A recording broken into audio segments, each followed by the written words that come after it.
नागपूरच्या अनेक भागात सलग 5व्या दिवशीही संचारबंदी कायम। काही भागांमधील संचारबंदी काही प्रमाणात शिथिल।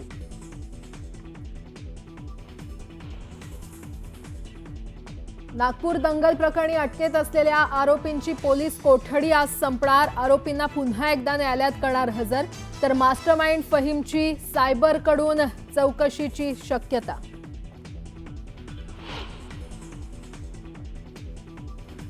खुलताबाद परिसराची एनआयए पथकाकडून पाहणी। औरंगजेब कबर वादाच्या पार्श्वभूमीवर पथक अलर्ट मोडवर। पथकाकडून संशयित हालचालींवर बारीक लक्ष।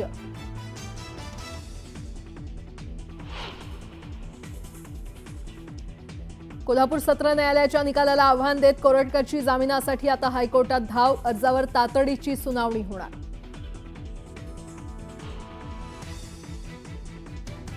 परभणीतील सोमनाथ सूर्यवंशीचा मृत्यू पोलीस कोठडीतील मारहाणीतच। न्यायदंडाधिकाऱ्यांच्या अहवालात पोलिसांवर ठपका। गोपनीय अहवाल राज्य मानवाधिकार आयोगासमोर दाखल।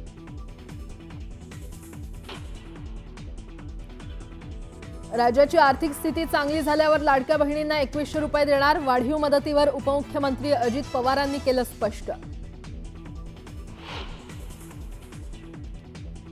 ग्रामविकास गोरेंवर आरोप करणाऱ्या महिलेला खंडणी प्रकरणात अटक। 1 कोटीची खंडणीची रक्कम स्वीकारताना सातारा स्थानिक गुन्हे शाखेकडून रंगेहात अटक।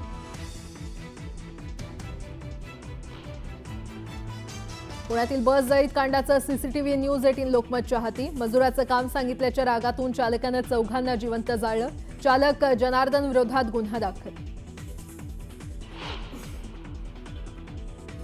नाशिक शहराचा पाणीपुरवठा 2 दिवस राहणार बंद। तर रविवारी कमी दाबानं होणार पाणीपुरवठा। तांत्रिक कामासाठी पाणीपुरवठा बंद राहणार असल्याची पालिकेनं दिली माहिती।